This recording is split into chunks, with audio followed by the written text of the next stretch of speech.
식사는 맛있게 하셨어요? 네, 네. 그냥 작용 반작용처럼 나오는 대답인 것 같은데 그냥 의뢰이 그래야 될 거. 네. 이게 뭐 줄 것도 아닌데 그렇죠? 제가 그렇게 말하면서 할 것도 아닌데 그래도 네 우리 성도 여러분 김밥을 계속해서 먹고 있어요, 그렇죠? 그런데도 또 이렇게 너무 감사하면서 드셔서 너무 고맙고 또 섬겨주시는 우리 권사님도 너무나 감사드립니다. 또 날씨가 또 점점점 따뜻해져서 또 쉬지 않을까 뭐 그런 염려가 있는데 또 이런 부분에서도 늘 챙겨주시고 해주셔서 감사드립니다. 오늘 우리가 나눌 말씀은 사도 바울이 이제 고린도 교회에게 자신의 삶에 대해서 자신의 사도성 그리고 자기가 이 고린도 교회에게 보여준 여러 모습에 대해서 하나로 변론하면서 그가 자기를 대해서 변론한 내용들을 가지고 있습니다. 제일 먼저 우리가 나눌 말씀인데요. 사도 바울은 앞부분에 대해서 이제 고린도 교회를 향한 어떤 우려를 표명을 합니다.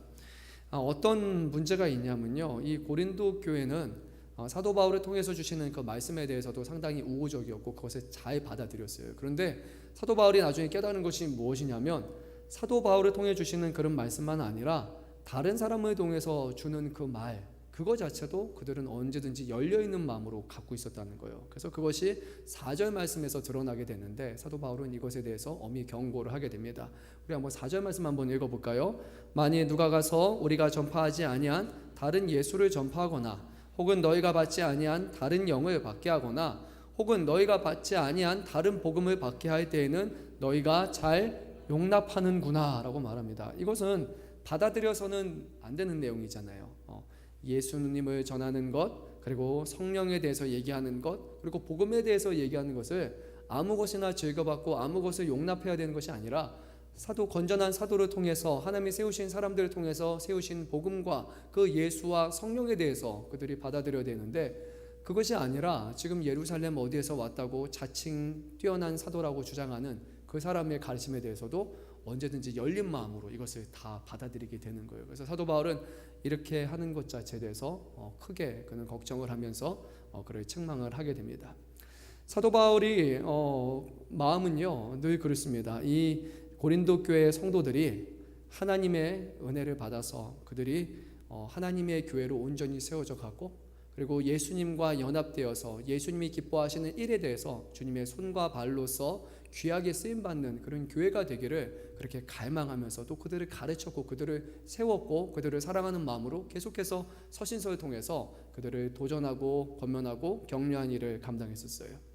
그래서 오늘 말씀을 보면 사도 바울은 이 고린도 교회에 관해서 얼마나 많은 기대를 가고 있는지 2절 말씀에서 이렇게 말합니다. 내가 하나님의 열심으로 너희를 위하여 열심을 내노니 내가 너희를 정결한 처녀로 한 남편인 그리스도께 드리려고 중매함이로다 라고 말합니다. 이 말씀은 바로 우리 사람과의 관계에 있어서 가장 신성하고 또 가장 귀중하고 가장 존귀한 그런 관계가 바로 남편과 아내라는 이런 관계잖아요. 왜냐하면 두 사람은 하나님께서 맺어준 짝이고 그리고 두 사람이 하나님에 의해서 하나가 되었기에 그 누구도 사람의 힘으로 이것을 떼어놓을 수 없다라고 예수님도 분명히 이 부분에서 말씀하셨기 때문이에요. 그래서 사도 바울은 교회와 예수님과의 관계를 그냥 뭐 자녀요, 제자요, 아니면 동보 같이 하는 사람이요라고 말하는 게 아니라 하나님께서 예수 그리스도를 통해서 맺어주신 하나의 몸인 것처럼 절대 뗄 수 없고 그리스도와 연합하여서 그분의 뜻을 위해 그분의 영광을 위해서 쓰임받아야 될 그런 교회라는 그런 인식과 그런 기대를 갖고 있습니다. 그런데 안타까운 것은 이 고린도 교회가 다른 복음 그리고 잘못된 길을 걸어가기 시작을 한다는 거예요. 그러니까 얼마나 애처로운 마음과 안타까운 마음이 들겠습니까? 근데 이렇게 하는 이유를 보니까 왜 다른 사도들이 말하는 것을 들을까? 왜 사도 바울과 바울이 전하는 말이 아니라 예루살렘으로부터 왔습니다 라고 자기 자신을 주장하는 사람들의 말을 들을까 하니까요, 오늘 말씀을 보면 상당히 충격적인 내용을 우리가 보게 됩니다. 어떤 내용이냐면요, 7절 이하의 말씀을 보면 서로 안에 어떤 오해가 한 가지가 발생한 거예요. 사도 바울은 복음을 전할 때 값없이 이 복음을 전했습니다. 그 말은 어떤 금전적인 요구를 하지 않았다는 거예요.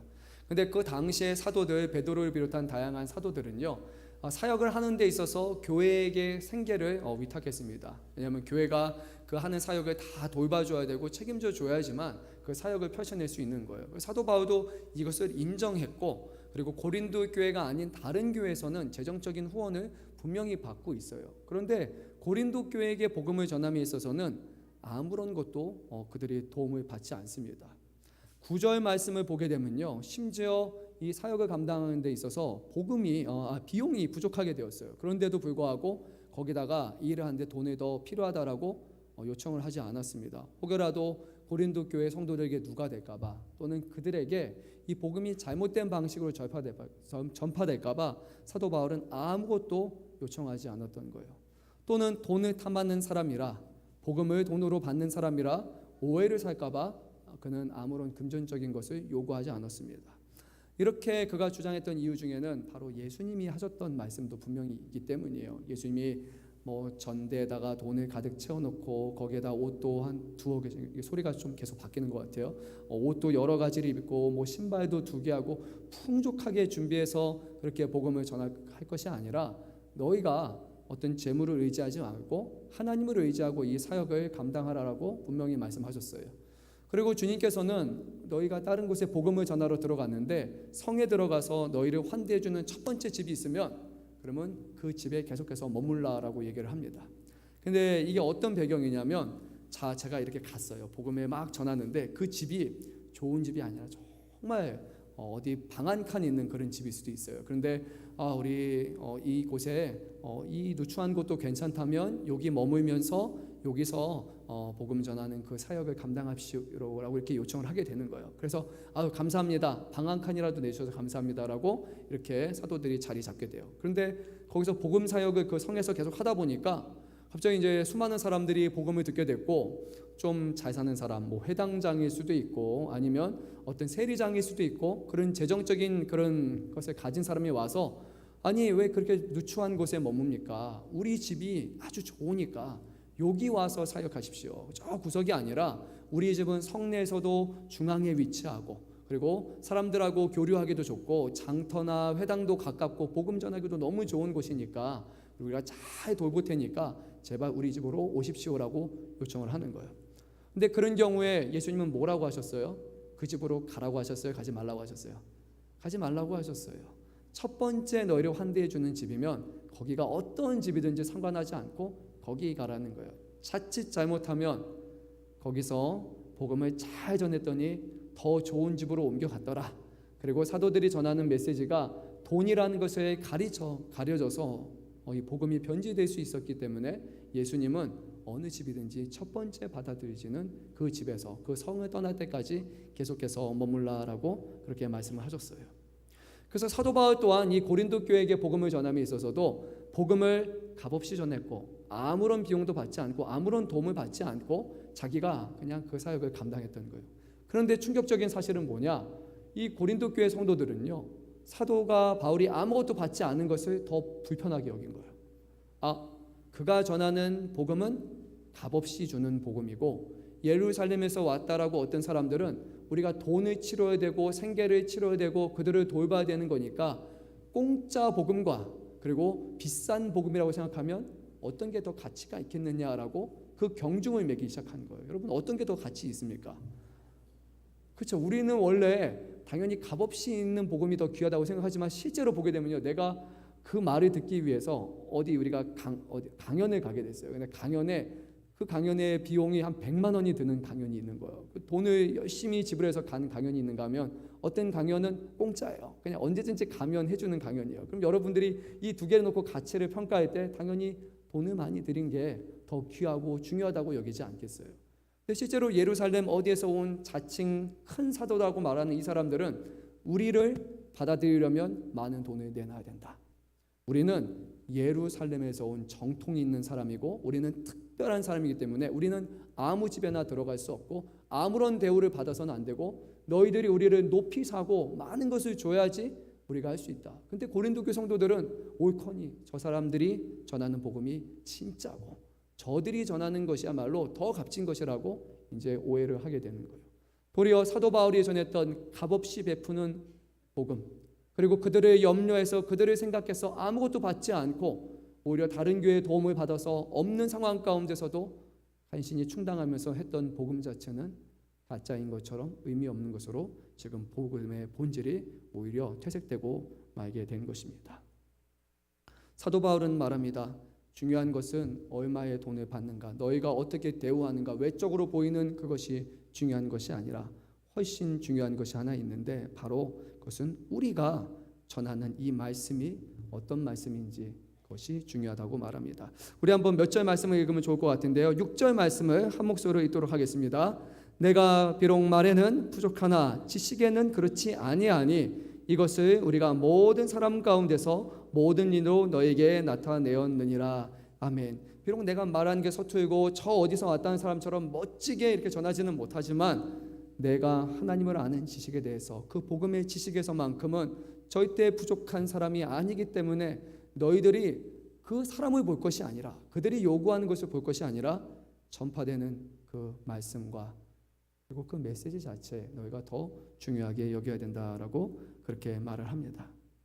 근데요, 오늘 말씀을 보면 그것만 이유가 아니었습니다. 그러면 사도 바울도 이 말을 들었다면 이렇게 할 수 있어요. 그 사람들의 마음을 바꾸기 위해서 우리에게도 돈을 주십시오. 우리에게도 정당한 사례해 주십시오. 당신들이 돈을, 우리에게 비용을 안 치르니까 그래서 복음을 별거 아닌 것처럼 생각한다면 그러면 그렇게 하십시오라고 요청할 수도 있을 겁니다. 그런데 왜 사도 바울은 그렇게 정당한 요청을 하지 않고 빈공한 중에도, 어려운 중에도 손을 벌리지 않고 계속해서 값없이 모든 일을 감당하였을까요? 오늘 말씀을 우리가 한번 읽어보도록 하겠습니다. 우리 먼저 9절 말씀 한 목소리 읽도록 하겠습니다. 또 내가 너희와 함께 있을 때 비용이 부족하였으되 아무에게도 누를 끼치지 아니하였으면 마게도냐에서 온 형제들이 나의 부족한 것을 보충하였음이라. 내가 모든 일에 너에게 폐를 끼치지 않기 위하여 스스로 조심하였고 또 조심하였느니라. 그리고 우리 10절 말씀도 한 목소리로 읽도록 하겠습니다. 그리스도의 진리가 내 속에 있으니 아가야 지방에서 나의 이 자랑이 마치지 아니하리라. 아멘.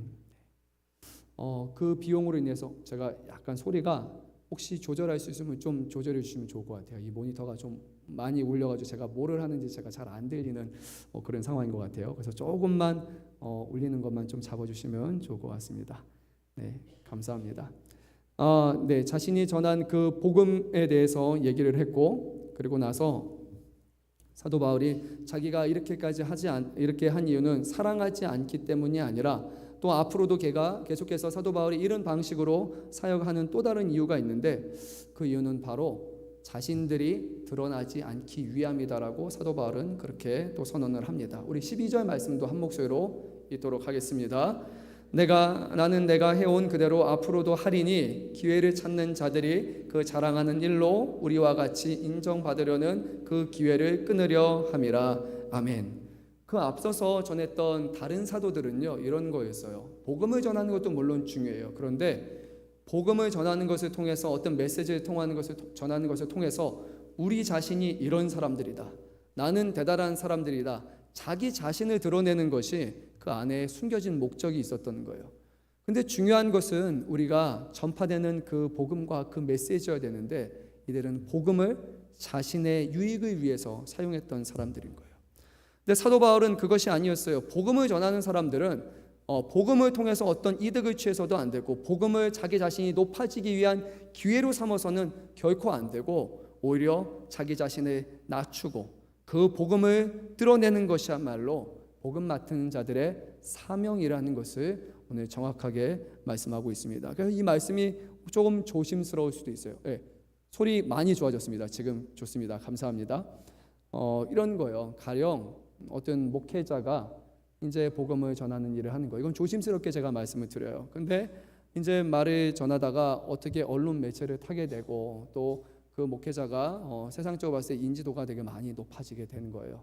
근데 그렇게 했음에도 불구하고 그 목회자의 마음의 중심이 늘 본교회의 성도고, 그리고 영혼을 사랑하는 마음을 가지고, 그 삶이 늘 전파되는 것은 예수 그리스도라는 것을 자랑하면서 그분을 높이는 것을 평생의 삶으로 둔다면 그것은 아주 하나님이 귀하게 쓰시는 목회자일 거예요. 그런데 만약에 어떤 목회자가 인지도를 갖기 시작을 했어요. 근데 그것을 또 다른 기회로 삼기 시작하는 거예요. 기존의 교회보다 훨씬 더 큰 교회에서 섬길 수 있는 기회, 또는 어떤 지방에서 이제는 서울의 중심가에 와서 복음을 전할 수 있는 그런 기회, 그리고 어떤 금전적인 거나 혜택에 있어서 더 풍요롭고 더 넘치는 삶을 살아가기 위한 그런 기회로 삼아서 복음을 전하기 시작을 한다면 그것은 조심스럽지만 분명히 문제가 될 수 있는 겁니다. 목회자는 자기 자신을 드러내는 것이 아니라, 자신의 역량을 드러내는 것이 아니라, 그 목회자가 다루는 것은 오직 진리이신 하나님의 말씀일 뿐이에요. 하나님의 말씀을 전하며 그 말씀을 통해 목회자 자신을 바라보는 게 아니라 그것을 가능케 하시고 그의 주인 되시는 예수 그리스도를 향하게 하는 것이 모든 목회자들이 평생에 바라보고 해야 되는 것인데, 그게 아니라 그것을 통해서 자신의 지위가 올라가고 자신의 삶이 상상되는 것에 있어서 복음을 사용하고 목회를 사용하고 그리고 말씀을 함부로 사용하게 된다면 그 사람은 어찌 하나님 앞에서 진정한 목회자라 말 수 있습니까? 아니, 그 정도가 아니라 오늘 사도 바울은 아주 강하게 이 부분에 대해서 우리에게 말씀합니다. 우리 한 목소리로 한번 읽도록 하겠습니다. 13절에서 15절까지 말씀 우리 읽도록 하겠습니다. 그런 사람은 거짓 사도요 속이는 일꾼이니 자기를 그리스도의 사도로 가장하는 자들이니라. 이것은 이상한 일이 아니니라. 사탄도 자기를 광명의 천사로 가장하나니 그러므로 사탄의 일꾼들도 자기들의 의의 일꾼으로 가장하는 것이 또한 대단한 일이 아니니라. 그들의 마지막은 그 행위대로 되리라. 아멘. 사도 바울은 이런 사람을 뭐라고 부릅니까? 거짓 사도요, 속이는 일꾼이요, 더 나아가서 사탄이 사용하는 가짜라고 얘기하고 있는 겁니다. 자기 자신을 드러내고 자기 자신의 명예를 위해서 사용하는 것은 조심해야 되는 거예요. 또 한편으로 조심스러운 것은 이런 것일 수 있어요. 목회를 하면서 조심스럽습니다. 왜냐하면 목회자에 대한 얘기 제가 하는 것이기 때문이에요. 어떤 인지도를 갖게 되고 세상에서 사람들이 알아봐 주기 시작을 하고 그리고 나서 거기서 기회를 얻어서 책을 하나 쓰기 시작을 하는 거예요. 어떤 설교집 그리고 어떤 간증집 이런 것들을 하게 됩니다. 그래서 그것을 만약에 해서 얻는 유익을 교회로 돌린다면 이것은 목회자는 자기 벌이로 하는 게 아니잖아요. 그런데 그게 아니라 가진 것, 자기의 어떤 인지도를 사용해서 출판을 내기 시작하고 그것을 통해서 수익을 벌어들인 다음에 결국에 그것을 자기의 주머니에 넣게 된다면 그것은 목회자 자신에 있어서 과연 하나님 앞에서 내세울 수 있을까라는 생각을 하게 됩니다. 조심스럽지만 목회자는 저는 그렇게 생각합니다. 저는 지금 제가 맡은 사명은 이 교회 금천양문교회 여러분에게 하나님을 먼저 섬기는 종이고 그리고 우리 교회를 돌보는 것이 저에게는 첫째 되는 거예요. 근데 제가 아무리 만약에 유명해진다 할지라도 교회를 돌보지 않고 밖을 막 많이 돌아다니기 시작하는 거예요. 어떤 강연, 어떤 목회자가 전하는 어떤 메시지 그리고 다른 곳에 초청받고 많이 돌아다녀요. 그러니까 아주 유명한 사람이 된 거예요. 근데 정작 교회에 있어서는 성도들을 교육하고 가르치고 훈련하고 세우는 일과 성도들에게 시간을 보내지 않고 너무 유명한 목회자가 돼버리는 거예요. 그러면 다른 사람이 보기에는 와, 대단한 목회자가 될 수 있지만 그 교회 성도에게 있어서는 어쩌면 가장 성도들이 안타까운 성도가 될 수도 있을 겁니다. 목회자에게 주시는 사명은 본 교회 사랑하는 하나님의 주님의 양들을 충성하고 그들에게 헌신하고 그들의 삶을 돌보고 그들과 함께 믿음 가운데 신앙의 삶을 살아가는 것이 주시는 사명이 아닐까요? 오늘 사도 바울은 이 부분에 대해서 분명히 교회에게 가르치고 있습니다.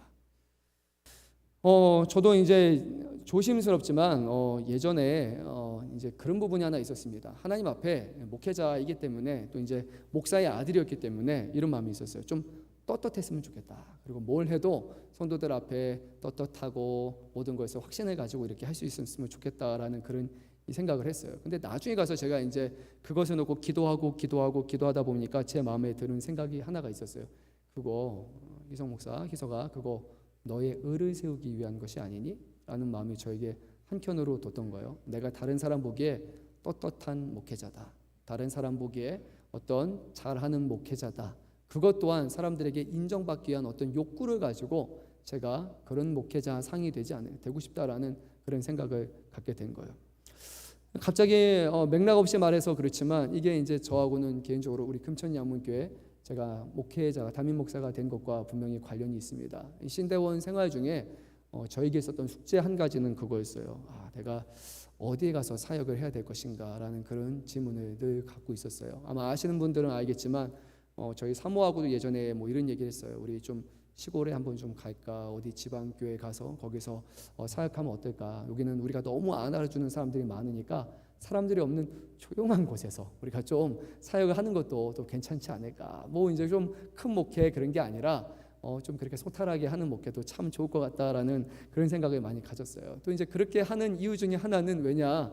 이제 목사의 아들이기 때문에 또 세간에서는 목사의 아들이 또 교회에서 목회를 맡아서 한다라는 부분에 있어서 불편하고 또 부정적인 인식이 분명히 맞기 때문이에요. 저 또한 그 부분에 있어서 아주 조심스러웠어요. 그래서 우리 동료 교육자들한테 다른 동기들한테 그런 얘기했어요.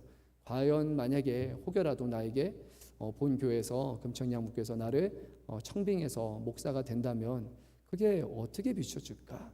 그게 괜찮을까? 과연 그것이 성도들에게 용납이 될까? 어쩌면 성도들로 있어서는 우리 원로 목사님의 아들이어서 그래서 목사님이 되어서 하기 때문에 세간에 어떤 승계나 세습이다라는 꼬리표가 붙어서 성도에게 부담이 되지 않을까라는 그런 고민을 저는 상당히 많이 했어요. 그래서 마지막에 우리 원로 목사님께 제가 정확하게 얘기하지 않았지만 졸업하는 걸 제가 2년을 실제로는 보류를 했어요. 원래는 해야 되는 부분에 있어서도 이게 제 마음으로 결론이 나지 않은 거예요. 혹여라도 이 부분에 있어서 저 자신에게도 불편할까봐, 그리고 성도들에게도 불편할까봐 여러 가지 이제 핑계를 대면서 우리 목사님에게 이래서 안 돼요, 저래서 하면서 했지만, 근데 그걸 그냥 하나하나 우리 목사님, 원로 목사님은 그냥 다 받아주시더라고요. 그러다가 앞서 말씀드린 것 같은 그런 생각이 어느 날 들었어요. 과연 이것이 내가 떳떳한 목사다.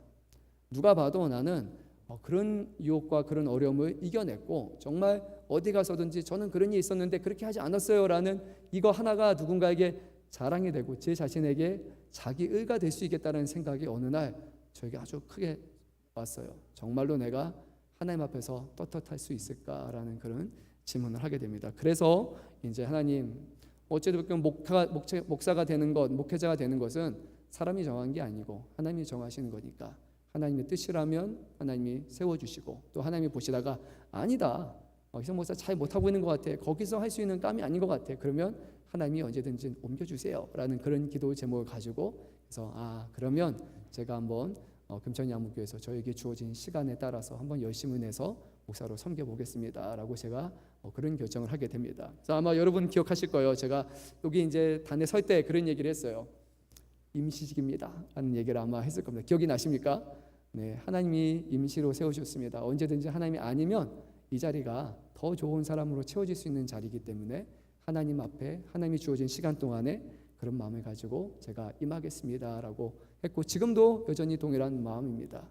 어떤 의가 아니라 하나님 앞에 그런 마음과 긴장감을 가지고 하지 않는다면 자칫 이 자리에 서는 것 자체가 너무나 편안해지고 이곳에서 다른 것이 아니라 자신을 드러낸 일이 행할 수 있을까 하는 그런 어려움, 그런 유혹이 늘 되게 되는 거예요. 근데 이것은 비단 목회자에게만 있는 부분은 아닌 것 같습니다. 제가 개인적인 얘기를 좀 더 할게요. 예전에 저희 목사님이 저에게 이제 저희 첫째 형님이 선교사님이시니까 그래서 그런 얘기를 했어요. 목회자가 되는 거 어떻겠냐 이런 얘기를 할 때마다 저는 그런 얘기했어요. 형님이 목사님이 되시고 저는 열심히 돈 벌어가지고 그래서 잘 후원해주는 그런 사람이 되겠습니다. 이왕이면 좀 믿음 있고 좀 성공한 그런 장로가 되면 좋겠습니다라는 그런 생각을 했어요. 그런데 지금 와서 보니까 하나님이 안 되게 하신 게 정말 하나님의 은혜인 거예요. 왜냐하면 제가 그랬으면 정말로 교회에 악이 되는 그런 장로가 되었을 거라는 생각이 드는 거예요.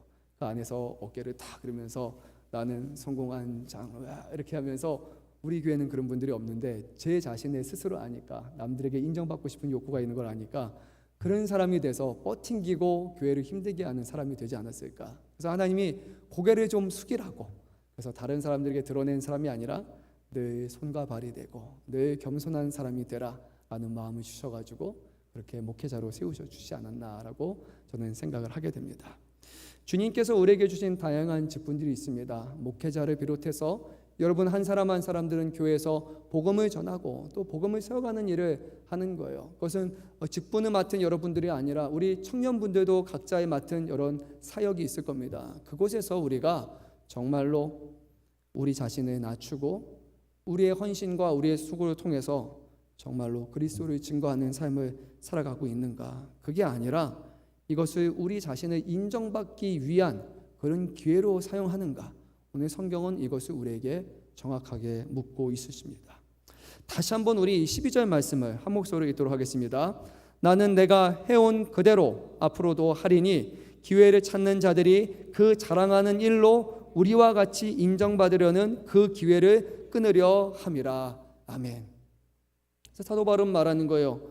우리가 그렇게 도움을 받지 않는 것, 그들과는 다르다는 것을 보여주기 위함이고, 또한 우리조차도 그렇게 높아지지 않게 하기 위함이다라고 말씀을 합니다. 저는 교회 안에 정말로 훌륭한 분들이 많다고 생각합니다. 우리 교회뿐만이 아니라 대한민국에 있는 수많은 중직들 가운데 정말로 귀하고 정말로 빛도 없이 이름도 없이 섬기는 분들이 참 많다고 생각이 들어요. 그래서 우리 대한민국의 교회는 지금까지 분명히 이루어진 것입니다. 그리고 앞으로도 우리 금천 양문교회를 비롯한 대한민국의 교회 수많은 목회자들과 모든 중직들과 뿐만 아니라 우리 사랑하는 성도 한 사람 한 사람이 정말 이런 마음을 가지고 하나님을 드러내는 일을, 하나님의 영광을 위해서 모든 일을 감당할 때 비로소 교회는 마지막까지도 교회다움을 유지할 수 있을 것이라 생각이 듭니다. 근데 만약에 우리의 마음이 변질되어서 우리에게 주시는 어떤 직분이나 우리에게 주어진 어떤 직책이나 이런 것들을 우리의 개인의 욕망과 개인의 욕구와 자아 실현이라는 부분에서 우리가 사용하기 시작을 한다면, 나는 이런 타이틀이 있으니까, 나는 이런 직위가 있으니까, 나는 이런 권한이 있는 사람이니까 라고 자기 자신이 그런 것들을 드러내기 시작한다면 거기서는 더 이상 하나님의 영광은 나타나지 않고 하나님의 이름을 욕되게 하는 일들이 하나님을 섬기는 교회에서 일어날 수 있다는 것을 오늘 두렵고 떨리는 마음으로 우리 성도들 앞에서 전합니다. 저를 바라볼 때도, 저를 위해서 기도해 주실 때도 늘 그것을 위해서 기도해 주시기를 바랍니다. 우리 이석 목사님, 겸손한 목사님 되게 해주세요. 한번 여러분 말씀해 주고 이렇게 기도해 주세요. 이석 목사님, 겸손한 목사님 되게 해주세요. 네, 겸손한 목사님 되게 해주세요. 알겠죠? 그거 놓고 꼭 기도해 주시기 바랍니다. 지금은 아직 나이가 젊지만 근데 나중에 또 모르지 않아요. 갑자기 매스컴을 타가지고 제가 막 유명하게 될 때 여러분 저에게 와서 얘기해 주세요. 목사님, 예전에 말씀하셨죠? 겸손한 목사님이 되게 해달라고. 겸손한 목사님이 되십시오. 네, 꼭 해주시기 바랍니다. 뿐만 아니라 우리 성도 여러분들에게도 서로 그런 마음을 가지고 기도하시기 바랍니다. 겸손한 성도가 되게 하여 주옵소서. 그렇죠? 자나깨나 하나님을 드러내고 하나님의 영광을 위해서 살아가는 그런 성도가 되시기를 바랍니다. 이 땅의 영광은 좀 없을지 모릅니다. 하지만 그 영광은 어디에 우리를 위해서 예비되어 있습니까? 하나님께서 이 땅의 영광이 아니라 썩어지지 않는 영광으로 가장 값진 것으로 우리를 위해서 예비해 두시지 않았습니까? 우리는 그것을 바라보고 그것을 소망하며 살아가는 사람들입니다. 예수를 믿는 것으로 인해서 당하는 수많은 고난과 어려움이 있습니다. 우리 장로님들, 우리 권사님들, 안수지사님들 그렇잖아요. 말 함부로 못합니다. 직분 때문에 그래요.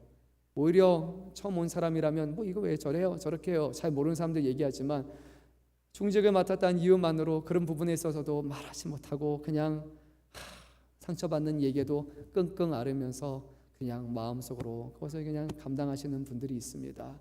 그게 우리 세상으로 볼 때는 어리석은 일이지만 하나님 보실 때는 정말로 귀한 일이라고 저는 생각이 듭니다. 다른 것을 자랑할 것이 아니라 높아지고 자기 자신을 인정받는 것을 자랑할 것이 아니라 오히려 우리는 그런 기회를 끊고 하나님을 자랑하는 사람이 되었으면 좋겠습니다. 사도 바울은 뒤에 내려가서 이렇게 얘기하는데 우리 한번 30절 말씀을 한 목소리로 읽고 마치도록 하겠습니다. 내가 부득불 자랑할진대 내가 약한 것을 자랑하리라. 아멘. 우리가 잘하는 것을 자랑하는 것이 아니라 연약합니다. 부족합니다. 늘 도움이 필요합니다. 우리 자신의 연약함을 자랑할 때 그곳에 하나님이 영광 받으시는 겁니다. 내가 잘했습니다. 내가 이뤘습니다. 그것이 아니라 하나님이 나와 같은 사람들을, 나와 같은 사람을, 자격 없는 사람을 사용해 주셨어요. 하나님이 참으로 위대하신 분 아닙니까? 하나님이 참으로 자비하신 분 아닙니까? 하나님이 참으로 사랑이 넘치는 분이 아니십니까? 우리가 그 마음을 잃어버리지 않는다면 우리의 신앙이 결코 넘어지는 일은 없을 것입니다. 부득불 자랑할진대 내가 약한 것을 자랑하리라. 아멘. 우리의 평생의 삶에 이렇게 살아가시는 저와 여러분 되기를 간절히 소망합니다. 우리 사랑하는 청년분들, 네, 어때요? 요즘 직장에서 일하는 분들도 있고 많이 어렵죠? 네, 힘들죠? 여러분의 직장에서 또 어떤 상사를 만날지 잘 모르겠어요. 예전에 좋은 경우와 안 좋은 경우를 제가 여러 번 들었는데, 어떤 분들은 직장 상사분이 믿는 분이시고 그리고 중직이셔서 정말 직장에서 일어나는 수많은 어려움에도 고충에 대해서도 잘 얘기해 주시고 그때 큰 도움을 받았다라는 그런 분들을 제가 수시로 또 듣습니다. 그래서 참 감사합니다. 하나님이 또 그 일에서도, 교회에서뿐만이 아니라 그런 일터에서도 그렇게 신앙의 본을 보여주셔서 참 감사합니다라고 제가 얘기했던 것 같아요. 근데 한편으로는 또 안 좋은 얘기도 저는 듣습니다. 뭘 아냐고, 내가 교회에서 어떤 직분 맡은 사람인데 내가 말하면 들어야지라고 말하며 교회에는 어떤 권위를 가지고 그 사회적으로도 반드시 따라야 되는 것처럼 그렇게 요구하는 사람도 있다라고 들어요. 그래서 그분이 많이 좀 힘들어하셔서 같이 좀 몇 개월 동안 또 기도하면서 또 말씀을 전하고 그렇게 회복하는 시간을 제가 가졌던 기억이 이제 또 새록새록 납니다. 별거 아닌 것 같지만 우리가 한 사람 한 사람이 교회 안에서 보여주는 행동들과 우리의 섬김과 그런 모습들, 그리고 더 나아가서 사회적으로 이루어지는 그런 모습들이 하나하나가 모여가지고 교회, 그리고 교회가 섬기는 예수 그리스도가 어떤 분인지를 세상에게 비추어 주는 겁니다. 우리는 참빛 되시는 예수 그리스도를, 그리고 섬김을 받으려 온 것이 아니라 오히려 섬김을 베풀어 주시는 그 예수님을 증거하는 것이야말로 모든 성도들, 그리고 모든 목회자, 모든 교회가 반드시 따라야 될 이상이고 그것이 우리에게 주시는 사명임을 우리가 기억하시기를 바랍니다. 사도 바울이 마지막까지도 나는 지금까지도 그렇게 하지 않았는데 앞으로도 하지 않을 것이다 라고 이런 얘기를 했다라는 것을 마음에 우리가 간직하면 좋을 것 같습니다. 마지막으로 오늘 좀 개인적으로 연결되는 말이 많아가지고 그렇게 개인적인 얘기를 한번 나누고 말씀을 마칠까 합니다. 신대원에 들어가서요, 우리 홍민희 목사님은 제가 여러 번 얘기해서 알 거예요. 그때 이제 교수님과 한번 저하고 좀 부딪히는 시간이 있었어요. 뭐였냐면 저는 이 사도 바울을 너무 좋아하는 사람이기 때문에 이랬어요.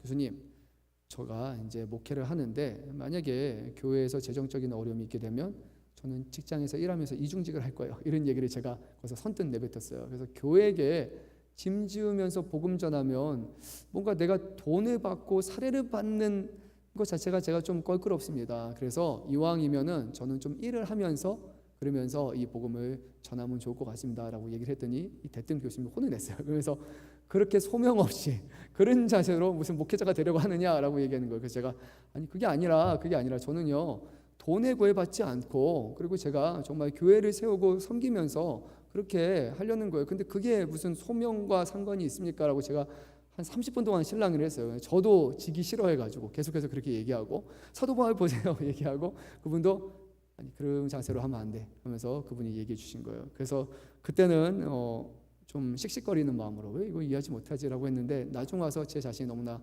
부끄러운 생각이 드는 거예요. 그 교수님 말씀하신 것은 그게 아니었던 거예요.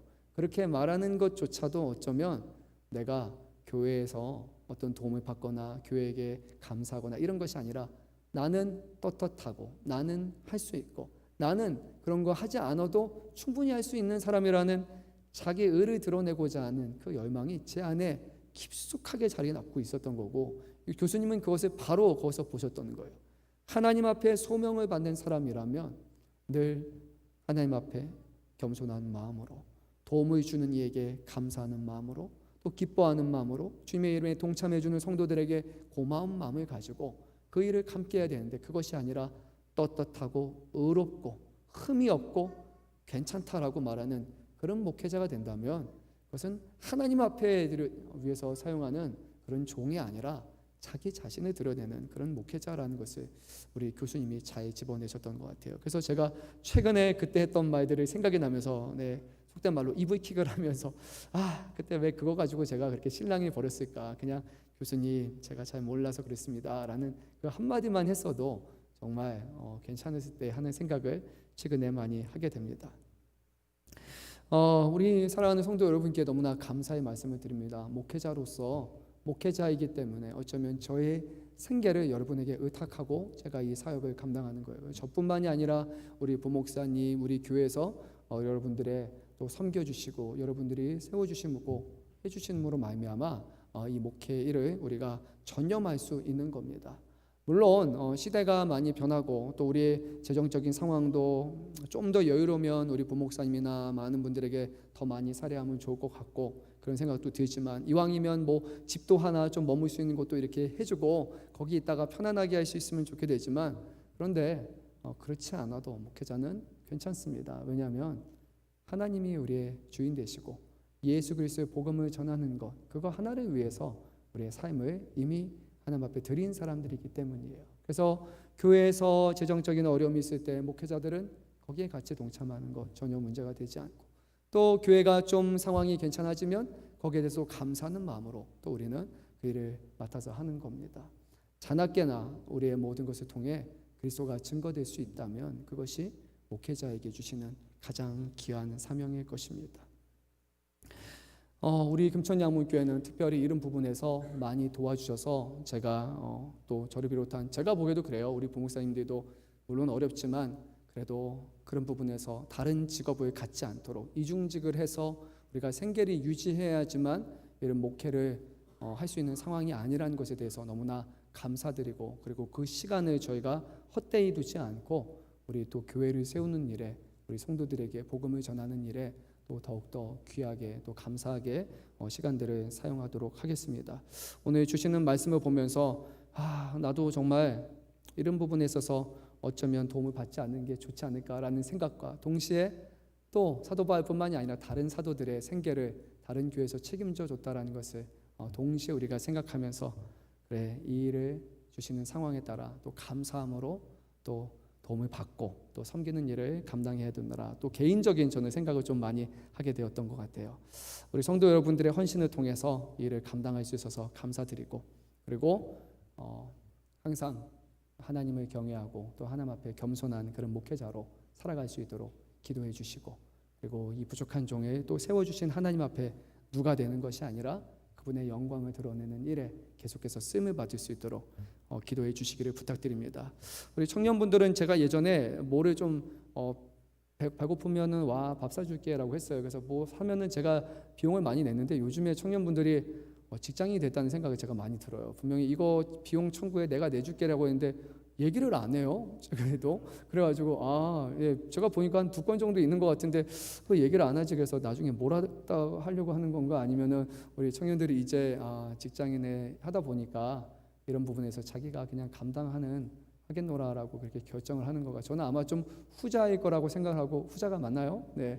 그래서 뭐 저번에 어디 갔는데도 야구장 가서 내가 살게 그랬더니 결제하더니 아직 얘기 안 하고 저번에 또 밥 사줄게 했더니 또 얘기를 안 해요. 그래서 뭐 얘기 안 한 거면 얘기 안 한 걸로 제가 끝을 내도록 하겠습니다. 근데 여러분들이 정말 그렇게 하는 것을 보면서 점점 청년분들이 이제는 청년 대학생의 틀을 넘어서 이제는 성인으로 가고 있구나.